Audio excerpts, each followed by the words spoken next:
Bonjour. Dans le cadre de ce cours en HTML et CSS, nous allons voir comment insérer une vidéo dans un fichier HTML. La première étape consiste à placer votre fichier vidéo dans le même dossier que votre fichier HTML. Vous pouvez télécharger une vidéo depuis n'importe quelle plateforme, puis la glisser directement dans ce dossier. Comme vous pouvez le voir, le fichier vidéo que j'ai ajouté se termine par l'extension MP4. Cette extension indique le format de la vidéo.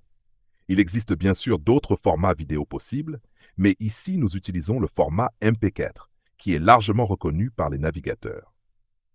2. Pour afficher une vidéo en HTML, on utilise la balise vidéo. Par défaut, cette balise fonctionne avec l'attribut SRC. Cet attribut sert à indiquer le chemin du fichier vidéo.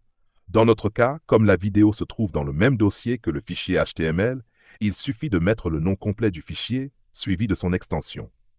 À ce stade, la vidéo se charge correctement, mais l'utilisateur ne peut pas interagir avec. Il ne peut ni lancer, ni mettre en pause, ni régler le son.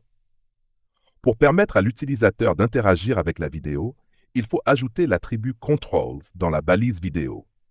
Cet attribut affiche automatiquement les boutons de contrôle, lecture, pause, volume, barre de progression, etc. Une fois cet attribut ajouté, la vidéo devient totalement utilisable par l'utilisateur. La vidéo est maintenant correctement insérée.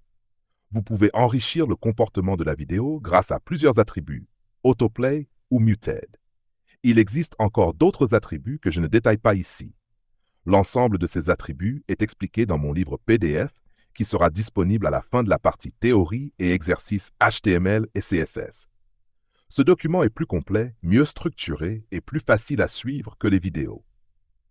Il est important de préciser que cette première méthode permet d'insérer une seule vidéo avec un seul format. Le problème, c'est que si le navigateur ne reconnaît pas ce format, la vidéo ne s'affichera pas et l'utilisateur ne verra rien. Pour résoudre ce problème, nous allons utiliser une méthode plus fiable, méthode d'insertion avec plusieurs formats vidéo. Cette méthode permet de proposer plusieurs formats pour une même vidéo, afin que le navigateur choisisse automatiquement celui qu'il peut lire. 1. Insérer la balise vidéo. On commence toujours par insérer la balise vidéo, mais sans utiliser l'attribut SRC directement dedans. 2. Pour chaque format de vidéo, on utilise une balise source. Chaque balise source correspond à un format vidéo différent. Dans mon dossier, j'ai déjà deux formats pour la même vidéo. J'ai simplement converti la vidéo MP4 vers un autre format à l'aide d'un site externe, puis j'ai ajouté ce nouveau fichier dans le dossier. 3. Cette fois, l'attribut SC ne se trouve plus dans la balise vidéo, mais dans chaque balise source.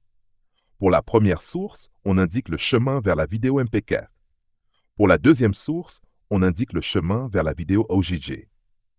4. Il est obligatoire d'ajouter l'attribut type dans chaque balise source. Cet attribut permet d'indiquer clairement au navigateur le format de la vidéo afin qu'il sache rapidement s'il peut la lire.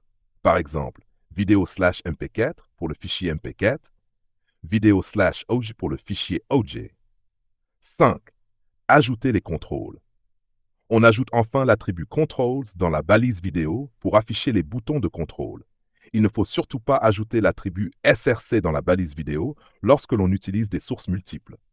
Comme vous pouvez le constater, une seule vidéo s'affiche, alors que nous avons inséré plusieurs formats. C'est tout à fait normal. Le navigateur va automatiquement sélectionner le format le plus compatible avec lui et ignorer les autres. C'est la méthode la plus fiable et la plus sécurisée pour insérer une vidéo en HTML. C'est également celle que vous devez privilégier dans vos projets professionnels.